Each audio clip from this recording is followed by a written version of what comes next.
Okay, so let's get started.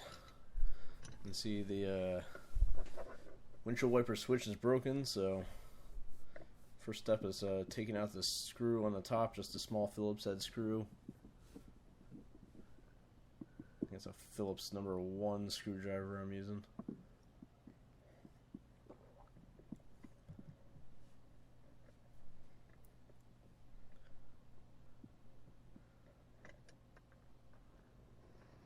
Of course, I threw it across the car.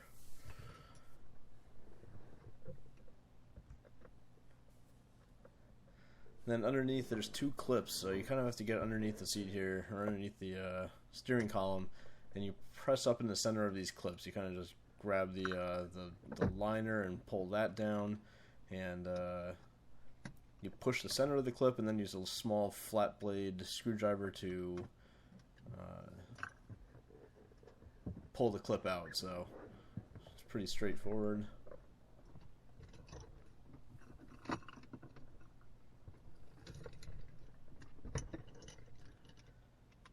And now we're getting into the fun stuff. So I think this is a T27.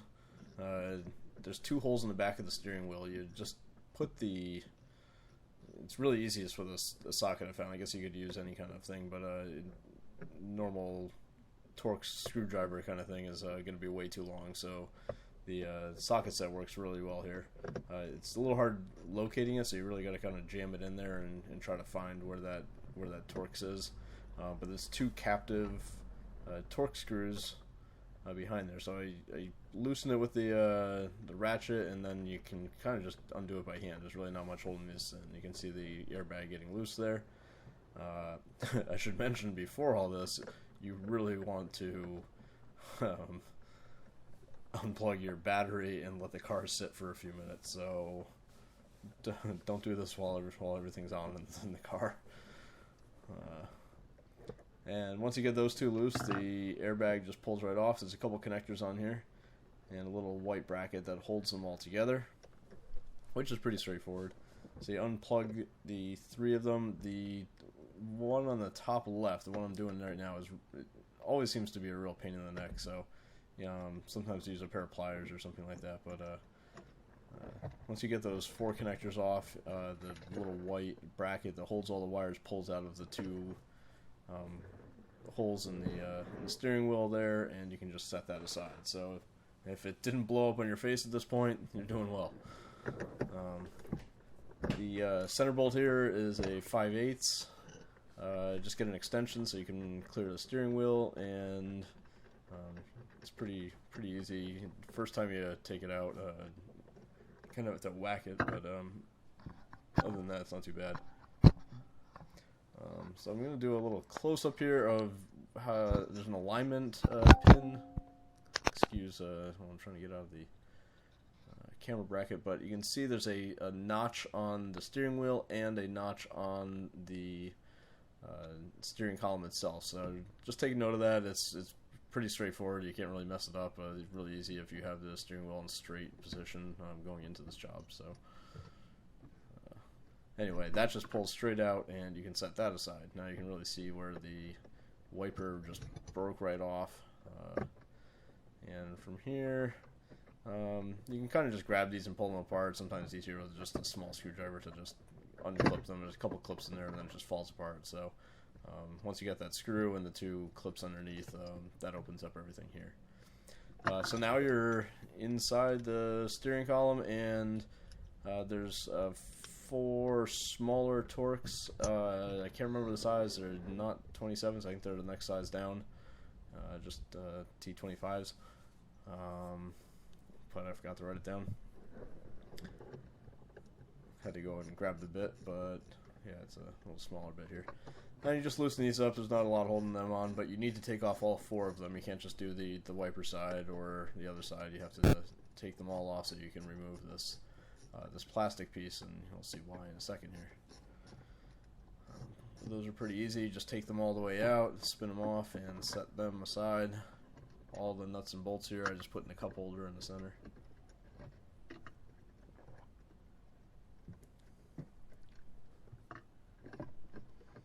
And that just slides right out. And you have one connector on the back with a just a push pin on it, like most BMW electrical connectors there. You can see it's all loose, and then there's two clips that hold it on. You have to do them kind of both at once, otherwise it gets a little wedged. So I can kind of push this back in and unclip them both, and the whole thing just should slide right out. And there's your lousy wiper connector.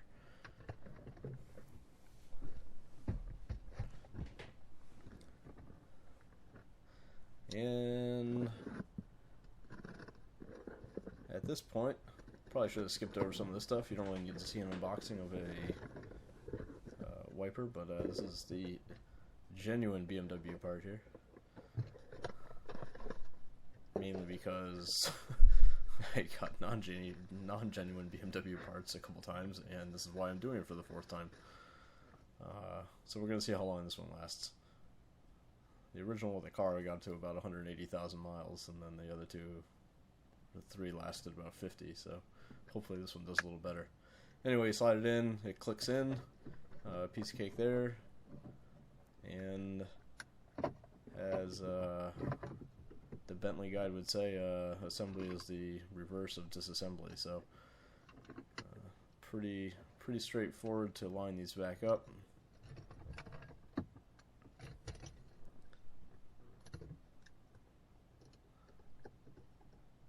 In a bit of a hurry today, so it's trying to do this kind of as quickly as possible, but really the whole job is, if you have the tools next to you, really about 10 minutes. I mean, maybe 15. I think I had to run inside and grab some tools, and I was kind of fiddling with the camera for a bit, so this might have been 20-25 minutes all together.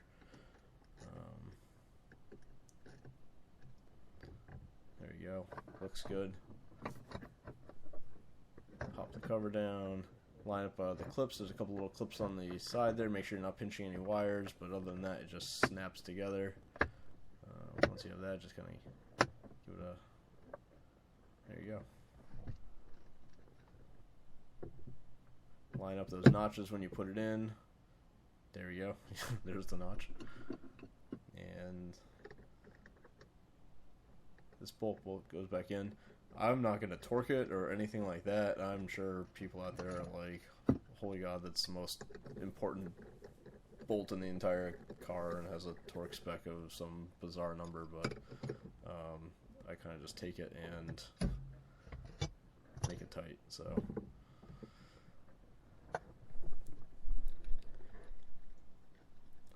the next scariest part, besides taking the airbag out, is putting it back in.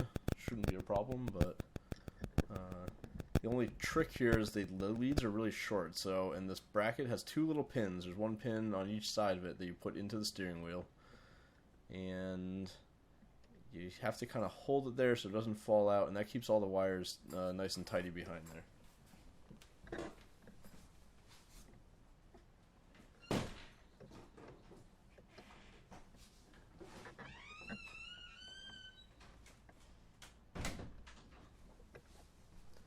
Well, once you get that in, you can connect the connectors, make sure that nothing falls out here, and then it's just a matter of getting the captive screws lined up and bolted back into the airbag housing. Nothing really much to that. Sometimes it's just a little pain in the neck lining them up, and they don't really line up super well, but if you push down on the horn or the airbag and sometimes pull it away and kind of peek into it, like I'm doing here, make sure it's actually lined up where it should be, then it'll start catching. Just take your time with it. Be careful not to cross thread them, which I did once. I kind of thought it was lined up, and I took the ratchet to it, and of course it bound up pretty quick, so that was a pain in the neck. But really, it's not that difficult to do these two.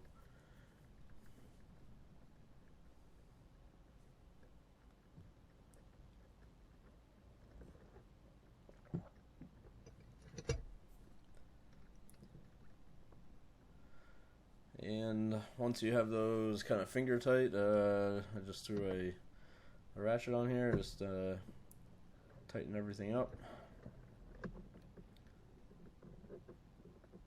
Again, didn't really pay too much attention to it, just make sure they're tight in there. Sometimes it's easier to take the bit off and get the torque, Torx bit lined up first, and then slide the ratchet on, I found. And these are the little plastic connectors. You just pull them out,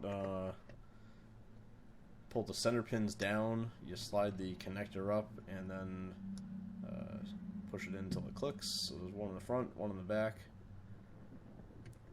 Kind of do it by feel. Once you kind of push the housing up there, you can press the center pin in, and it clicks, and then you should be pretty much all set. So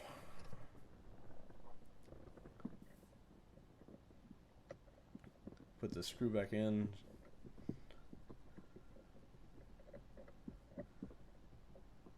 Never really seems like it actually bites on too much. There's a little rubber grommet or something that it goes into, so it, I just kind of leave it.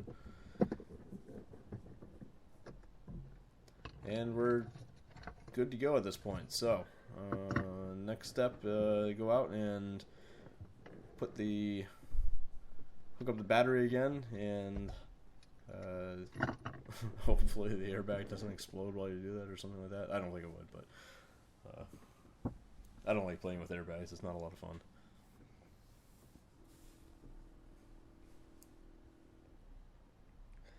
And the only other thing, kind of doing from this point on, is since it was broken, and it was broken in the on position and really irritating, I ended up pulling two fuses. I believe it was fuse 15 and 59. I think 15's a 5 amp and 59's a 30 amp. And those two killed the wiper action for the front and the rear wipers. If it's in the off position, you don't have to do anything, but if it gets stuck in the on position, I've found there's really no way to after that handle breaks off, really to try to turn it off effectively. I've tried to shove a screwdriver into the broken wiper connector and everything, and it only seems to make matters worse. I can never get it to the off position. But if you need that, in the meantime, you can pull those two fuses. Pretty straightforward. There's little clips there. A fuse box just drops down. And I looked at the little card and yanked them out, and then now I'm just kind of trying to figure out where they go back in.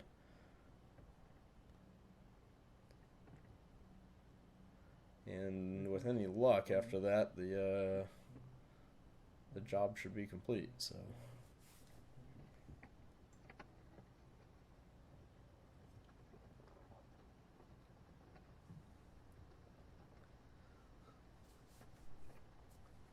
Putting the fuses back in might have been the longest part of the entire job. So.